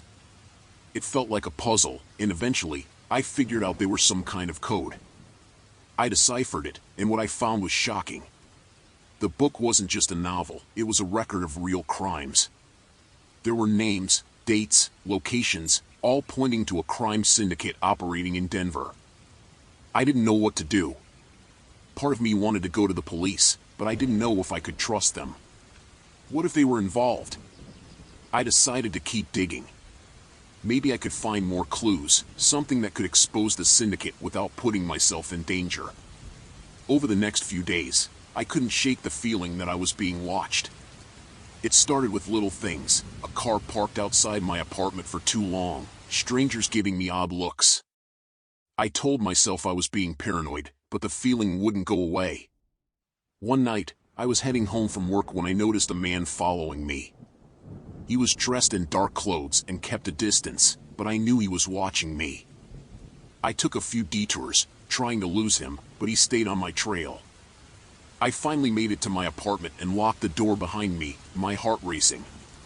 I peeked out the window and saw him standing across the street, staring up at my building. I called a friend, told them what was happening, and asked if I could stay at their place for a few days. They agreed, and I packed a bag, trying to calm my nerves. The next day, I went back to the bookstore to see Mr. Harris. I needed to know if he was aware of the book's hidden contents. When I arrived, the shop was closed. A for sale sign hung in the window. It didn't make sense. I had just been there a few days ago, and there was no mention of it closing down. I asked around the neighborhood, but no one knew what had happened to Mr. Harris. It was like he had vanished overnight. I was starting to feel like I was in over my head. The more I dug, the more dangerous it became. That night, at my friend's place, I heard a noise outside. It was a soft scraping, like someone was trying to pick the lock. I grabbed a kitchen knife and crept to the door. The noise stopped, and I heard footsteps retreating. I looked through the peephole but saw nothing. The next morning, I found a note slipped under the door. It was a warning, telling me to stop looking into the book or there would be consequences. My friend was terrified and told me to go to the police. I knew I had to, but I was still scared they might be involved. I decided to take a chance and went to the local precinct. I asked to speak to a detective and told him everything. To my relief, he seemed genuinely concerned and agreed to help. He took the book and promised to look into it. For a few days, things seemed to calm down. I stayed with my friend, trying to return to some sense of normalcy. But then I got a call from the detective. He wanted to meet in person, said he had found something important. We met at a diner downtown. He looked nervous, glancing around like he was being watched. He slid a file across the table to me. Inside were documents and photos, evidence that tied the book to real crimes. But there was also something else, a list of names, including high-ranking officials and law enforcement. The detective told me we were in serious danger. The syndicate had people everywhere, and they would stop at nothing to get the book back. He said we needed to go into hiding, that he had a safe place where we could stay until it was safe to come out. We left the diner separately, trying to avoid drawing attention. I followed his instructions, meeting him at a remote cabin outside the city. It was isolated, surrounded by woods, a perfect place to lay low for a while. It seemed like we were safe, but then one night I woke up to the sound of cars approaching. The detective burst into my room, telling me to grab my things and run. The syndicate had found us. We bolted into the woods, the sound of footsteps and shouting behind us. I could barely see, my heart pounding in my chest. We ran for what felt like hours until we stumbled upon an old, abandoned shack. We hid inside, trying to catch our breath. The detective whispered that we needed to keep moving, but we were trapped. We heard them outside, searching the area. It was only a matter of time before they found us. The detective pulled out his gun, ready to defend us. Just as they were about to break in, we heard sirens. The real police had arrived, tipped off by a friend of the detective. There was a shootout, and after what felt like an eternity, it was over. The syndicate members were arrested, and we were safe. The detective and I were taken back to the city, where we gave our statements. The evidence from the book led to a massive investigation, bringing down the crime syndicate and exposing the corrupt officials. It was a terrifying experience, but in the end, justice was served. I was driving through New Mexico on my way to visit family, and it was getting late. I decided to stop at a small motel off the highway. It looked old, but I was tired and needed a place to rest. The sign said vacancy in flickering neon. I pulled into the gravel parking lot and walked to the office. The receptionist was an older woman, her face lined with age, but she had a friendly smile. She handed me the key to room 8 and told me to have a good night. I thanked her and went to my room. It was small but clean. I put my bag on the bed and decided to take a shower. As I was drying off, I noticed a pamphlet on the nightstand. It was about the history of the motel. Apparently, it had been there since the 1950s and had seen better days. There were photos of happy families and travelers from years past. I skimmed through it and noticed a small section about local legends. It mentioned that some guests had disappeared over the years, but it was written off as folklore. I went to bed but couldn't shake the uneasy feeling the pamphlet gave me. Around midnight, I heard a faint noise outside my door. It sounded like footsteps. I got up and peered through the peephole but saw nothing. I figured it was just another guest and went back to bed. The next morning, I went to the office to check out. The older woman was there, but she seemed different, more distant. I asked her about the pamphlet and the stories of people disappearing. She looked at me with a blank expression and said, "Those are just old tales. Don't worry about it." As I left, I saw a maintenance worker near the parking lot. He looked like he had been working there for years. I decided to ask him about the motel's history. He glanced around nervously before speaking in a low voice. "People have gone missing here, but no one talks about it. Management wants to keep it quiet. They say it's bad for business." My heart skipped a beat. "What do you mean? What happened to them?" He shook his head. "No one knows for sure. They just vanish. Best to keep to yourself and not ask too many questions." I thanked him and got into my car. As I drove away, I couldn't stop thinking about what he said. That night, I stayed at a different motel in a nearby town. I tried to put it out of my mind, but curiosity got the better of me. I decided to do some research. I went to the local library and searched for information about the motel. I found old newspaper articles about people going missing. The articles were vague, but there were enough of them to make me worry. One article mentioned a young couple who vanished after staying there. Another talked about a traveling salesman who was never seen again. I couldn't believe it. How could something like this go unnoticed? I went back to the motel the next day, pretending I had left something behind. The older woman was still at the desk. I asked if she had seen my missing item, and she let me check my old room. As I searched the room, I noticed a small door in the closet that I hadn't seen before. It was partially hidden behind a stack of old blankets. I opened it and found a narrow staircase leading down to a basement. My heart raced as I descended the stairs. The basement was dark and damp, with a musty smell. I could barely see, but I noticed a series of old, dusty rooms.